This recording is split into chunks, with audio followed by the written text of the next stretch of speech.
Liam Lawson getting a full-time race seat could happen quickly. Lewis Hamilton says he's counting down the days to February for the W15's launch, Alonso reflects on a difficult Monza, and more. Let's get caught up with the latest in the F1 world. Liam Lawson made his F1 debut just 2 weeks ago at the Dutch Grand Prix after Daniel Ricciardo broke his hand in a crash in free practice. Since then, the rookie driver has put in some impressive performances, making a strong impression in the paddock. Because of this, he may be rewarded with a race suit sooner than previously thought. On his first race out in Zandvoort, Liam dealt with incredibly difficult weather conditions and despite qualifying in P20, finished the race in 13th, even with a 10-second penalty for impeding in the pit lane. Liam did remain modest however, saying post-race he was reasonably satisfied with his performance. In Monza last weekend, Liam qualified in 12th, just 1 place and 2 tenths behind his teammate Yuki Tsunoda, who was well experienced in driving the AlphaTauri. Liam finished the race in P11, just 1 position short of earning points. Liam's performances have importantly impressed Helmut Marko, Red Bull's motorsport advisor, who has said that Liam is certainly someone for the future and that the speed he showed in Italy was a good sign. While Liam won't be in the AlphaTauri seat for much longer, given that Daniel's recovery is progressing and that he has his own commitments to Japanese Super Formula, Helmut Marko feels that not only could Liam win that title, but he could also be in an F1 race seat quickly. In performing so well with such little experience in the car, Liam has presented Red Bull and AlphaTauri management with a dilemma as they are still yet to confirm their lineup for 2024. Though Yuki Tsunoda has been with the team for many years, his performances are perhaps being shown up by Liam and Daniel, who have both shown that they can perform as well as, or better than Yuki on very short notice with little experience.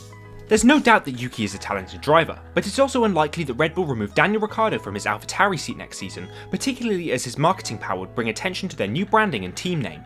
Yuki is known to have links to Honda through his Japanese nationality, and as they will be teaming up with Aston Martin for 2026, could Yuki head there to partner Fernando Alonso or Lance Stroll? Though they're currently in a difficult situation thanks to him, Liam Lawson can be proud of the performances he's putting in so far this year, and it will be interesting to see how he gets on at the difficult tracks of Singapore and Suzuka, as Daniel is unlikely to return before Qatar. How do you think Liam is doing, and where could you see him going? Be sure to let us know in the comments. Lewis Hamilton has revealed that he's looking forward to the launch of Mercedes' next car, the W15, as the team currently find themselves in a tough spot. While they are sitting at P2 in the Constructors' Championship, Mercedes had a difficult weekend at Monza due to lacking straight-line speed and finished the day with George Russell in 5th and Lewis Hamilton in 6th. Both drivers also faced penalties, making their race a little tougher. Lewis has had some poorer qualifying performances recently, and while he says his races are pretty straightforward, he hopes to do better in qualifying, so Sunday is not such a difficult day.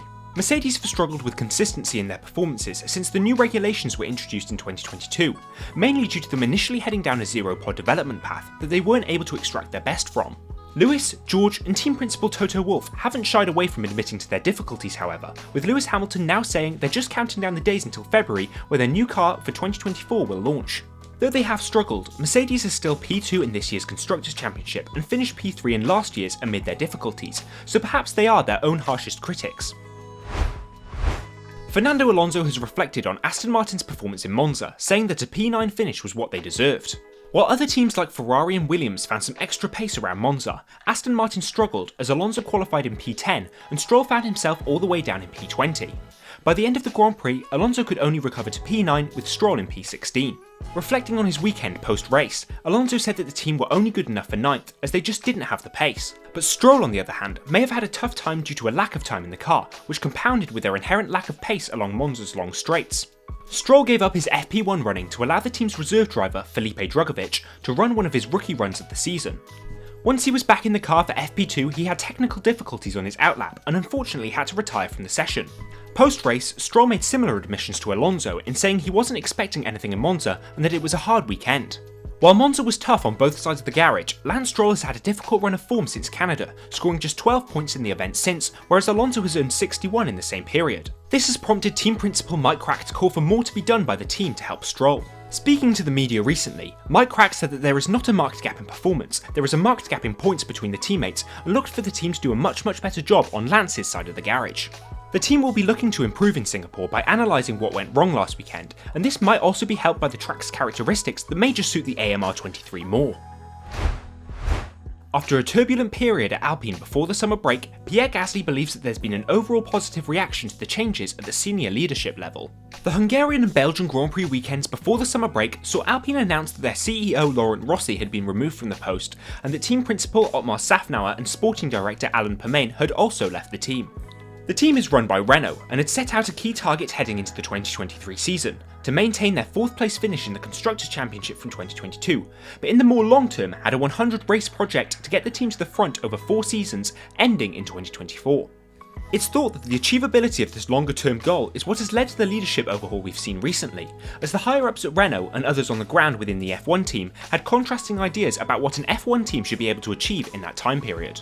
After his departure was announced, Otmar Safnauer confirmed that the Renault board had wanted results in a shorter time frame than he felt was realistic. But despite this, Alpine driver Pierre Gasly feels that there have been no negative effects of the changes on the individuals working at their headquarters in Enstone. Pierre had tried to assess the mood inside the team and tried to understand how the engineers and mechanics had received the change, but felt it has generally been positive, with some receiving promotions and feeling it's a good opportunity. This is good news for Alpine as they try to improve their current position of 6th in the championship, but as McLaren improve themselves and Alpine's reliability is waning, this will be increasingly difficult. Do you think they can do it? Nico Hulkenberg and Kevin Magnuson are reportedly frustrated as they couldn't run their front wing low enough to be competitive around Monza.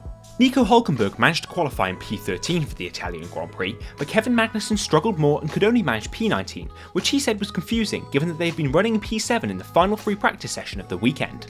Come the race, the pair finished in 17th and 18th and were the last cars running, given the 2 retirees of Ocon and Tsunoda.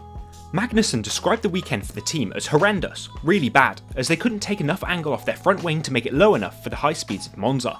Hulkenberg's sentiments echoed Kevin's as he said they had no performance, no balance and not good tyre management or life, which made it pretty hard work out there. Prior to the weekend, their team principal Gunther Steiner said the team had chosen not to invest in a complete new wing for Monza, but it may be this lack of development that makes it hard for Haas to compete with the likes of Williams or McLaren who keep making steps forward. Summarising his critique of the performance, Nico said that the team will need to find something really magic to turn around their year. You're all caught up with the latest in the F1 world. What do you make of these stories? Let us know in the comments, like this video if you enjoyed it, and subscribe to Apex for the latest in the F1 world.